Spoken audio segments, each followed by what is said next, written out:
Alright guys, how's it going? Eastbayanglers. Today we're gonna cover basically curly tail worms. We're gonna talk about how to fish the curly tail worm, but unlike everybody else, we're gonna give you 5 methods and techniques that are truly the most effective techniques. You know, you can sit there and play around with all these different, things that people have thought up. But if you read the books, if you do the research, and then you actually put the time in on the water, this is basically the 5 most effective methods. And I'm also going to talk about the time of year I pull out the curly tail worm, because it's not the kind of bait that you pull out any time of the year. This is specific to a certain time of year and a certain type of, way to fish it, etc.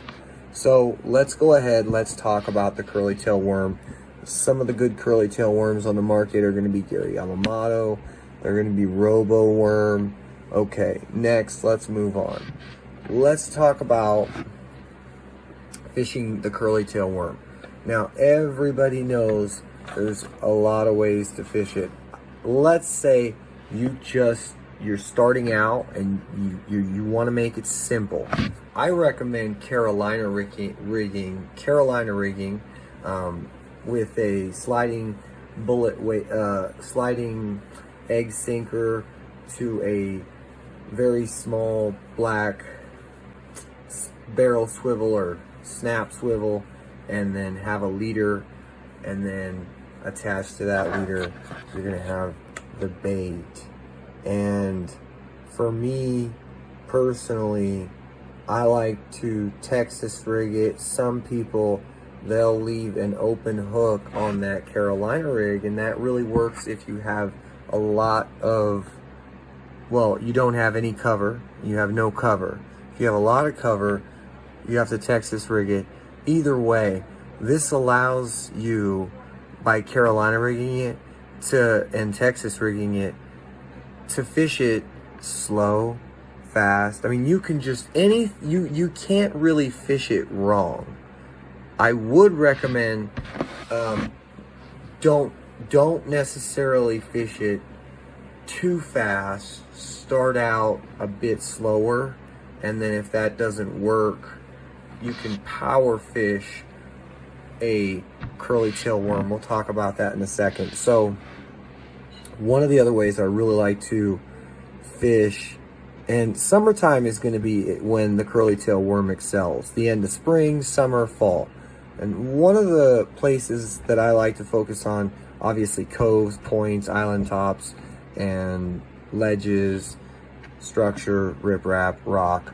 So one of the other things I really like to focus on or do when I'm fishing a curly tail worm is I like to shake that worm. So sometimes I will dead stick it, so the dead stick technique, but then I'll shake it because it's got that tail, and I'm usually fishing it, like I said, at those periods of the year when the water temperature is at its warmest.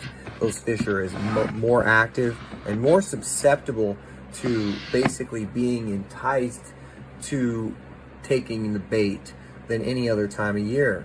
So that's one way, especially if you guys do this, like, say, on a bed. It's pretty effective as well like that. But so shaking it's really good, dead sticking it.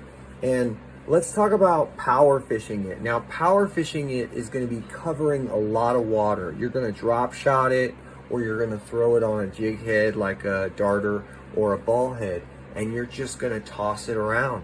I mean, you're literally going to toss it around, and you're going to wait 5-10 seconds maybe.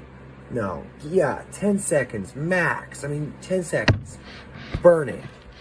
Burn that worm all the way back in. You want that worm back in, and you want to find the fish. So a lot of times, power fishing will pick you up a bunch of fish, You can power fish an entire area, and then you can kind of say, okay, I caught a couple here, I got one here, I definitely want to fish where I got a couple. So you're going to be able to assess what you want to do, and the power fishing allows you to fish quick and fast. So that is really, really, you know, probably one of my favorite ways to fish it. And the last, you know, one of the last, I guess it's, you know, there's other ways to do it, but one of the last ways to fish the curly tail worm that a lot of people don't do is you can add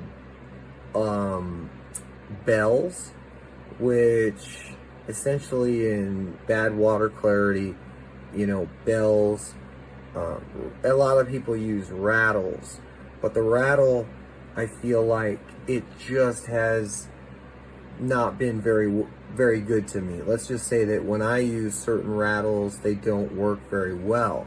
So I prefer the bell. Get those little Christmas bells, and I rig that up actually to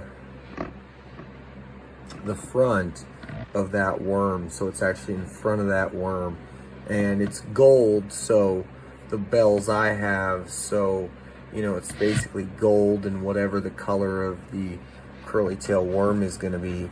And I, you know, have that on the back of that Carolina rig, or have it attached to the bottom of, say, an EWG weightless wide gap hook. It works extremely well. I'm telling you guys, nobody knows about that. That's a secret. If you're still listening, you need to mental note to, you know, note to self, remember that one. So the curly tail worm, very effective, right time of year. Wrong time of year, not very effective. Now the curly tail worm, the profile actually does matter. The size of that worm is going to matter a lot. You're going to go to certain fisheries where you can get away with 10, 12-inch worms, and you're going to go to other fisheries where you're going to get away with nothing more than 6 or 7. You're going to go to some fisheries, if you fish a lot of fisheries, where you might only be able to get away with up to 4 and 5-inch. So really, figuring out the profile would be one. And that's the profile, the average range of the sizes of the meal that those fish are concentrating on, whether it be crawfish or bait fish or whatnot. We're talking about what they're keying in on. So in general, we're talking today, like I said, curly tail worms, and you know, we're talking about my favorite ways to fish them. Yes, you can just take it out and drop shot it like a lot of people do, and you can I mean, I'm not really sure. I guess I see a lot of people, you know, they fish an area for 10 minutes or maybe 15, and then they leave. A lot of times you got to keep in mind that when you first arrive in an area, that you're kind of disturbing it in some, you know, potentially. And, you know, sitting in a high percentage spot is not a bad thing. So, I hope this video helps, guys. Stay tuned for more. We're going to help you guys out. Try to, you know, show you about what baits to use, why, when, all that good stuff.